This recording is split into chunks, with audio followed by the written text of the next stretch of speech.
Hello friends, welcome back to my channel. Today in this video we are going to learn most common and most important idioms and phrases in English. If you want to be fluent in English, you want to sound like a native speaker, if you want to boost your English level, these idioms and phrases are very essential. Let's begin. If you haven't subscribed my channel yet, please subscribe it. Let's begin with the first one. Beat around the bush. Beat around the bush, its meaning to avoid the topic and speak in a roundabout manner. इधर उधर की बात करना, घुमा फिरा के बात करना और मुद्दे की बात नहीं करना. To avoid the topic, मुद्दे की बात नहीं करना and speak in a roundabout manner, गोल गोल बात करना. अभी इसकी एग्जाम्पल देख लीजिए.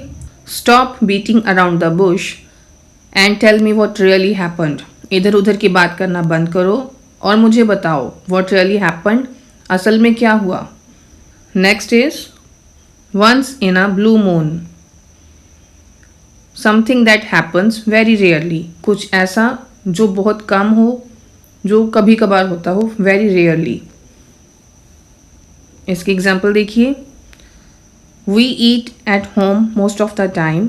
हम ज़्यादातर घर पे ही खाना खाते हैं. We go to restaurant once in a blue moon for special occasions. हम रेस्टोरेंट में खाना खाने के लिए सिर्फ खास मौक़ों पर ही जाते हैं. Once in a blue moon, कभी कभार ही जाते हैं. तो अगर कोई ऐसा काम जो बहुत रेयरली होता है, जो बहुत कम करते हैं, तो उसके लिए we use once in a blue moon. A blessing in disguise. दुख के भेष में सुख. Something that seems bad or unlucky at first. कुछ ऐसा जो पहले हमें बुरा लगे, जो दुर्भाग्यपूर्ण लगे, but turns out to be good, लेकिन उसमें कुछ अच्छा छिपा हो जिसका एहसास हमें बाद में हो.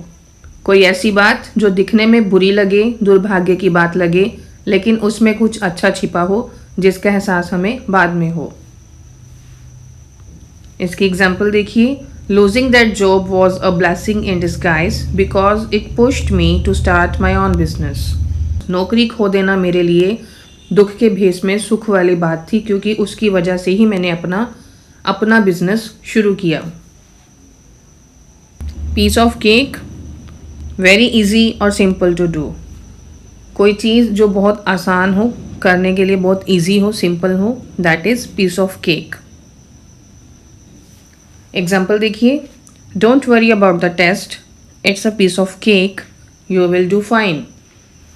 Don't worry about the test, test की चिंता मत करो, it's a piece of cake, यह बहुत ईजी है, बिल्कुल सिंपल है, यू विल डू फाइन, आप अच्छा करोगे. सो पीस ऑफ केक मीन्स कुछ जो बहुत ईजी हो, बहुत आसान हो. Next is over the moon. Over the moon, dilated और एक्सट्रीमली हैप्पी, बहुत ज़्यादा खुश होना. Over the moon. Example. She was over the moon after buying a new house. नया घर खरीदने के बाद वह बहुत ही ज़्यादा खुश थी.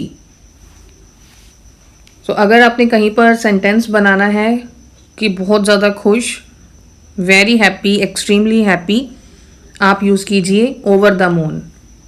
अगर आप राइटिंग में और स्पीकिंग में इडियम्स को यूज़ करते हो तो इनसे आपकी इंग्लिश में बहुत ज़्यादा इम्प्रूवमेंट आती है. आपके मार्क्स काफ़ी बढ़ेंगे इनको यूज़ करने के बाद. Up in the air. Up in the air, uncertain और नॉट कन्फर्म्ड. जब कोई चीज़ अभी पक्का नहीं है, जिसके बारे में श्योर नहीं है, कन्फर्म नहीं है, that is up in the air. किसी बात के बारे में अभी निर्णय ना लिया गया हो, अभी कोई फैसला नहीं किया, जब तक उस बात के लिए निर्णय लेना बाकी है, तब तक वह बात, वह प्लान अभी हवा में ही है, तो it is up in the air. इसकी एग्जाम्पल देखिए. The plan to go to the movie is up in the air. Movie देखने का प्लान अभी हवा में ही है, क्योंकि अभी वह फाइनल नहीं है कुछ भी उसके बारे में, तो वो प्लान अभी अप इन द एयर है. Next is pipe down. Pipe down, to stop talking and be quiet. बात करना बंद करना और चुप हो जाना. Hey kids, pipe down. This is a library and people are trying to study. अरे बच्चों चुप हो जाओ, बात करना बंद करो, यह लाइब्रेरी है और यहाँ पर लोग पढ़ने की कोशिश कर रहे हैं। सो that's all for the day. I hope आपको इन सभी ईडियम्स के मीनिंग्स क्लियर हैं। अभी आप इनको अपनी इंग्लिश राइटिंग में और स्पीकिंग में यूज़ कर सकते हो। While you write in English और you speak in English, use these idioms. So that's all for the day. Thank you.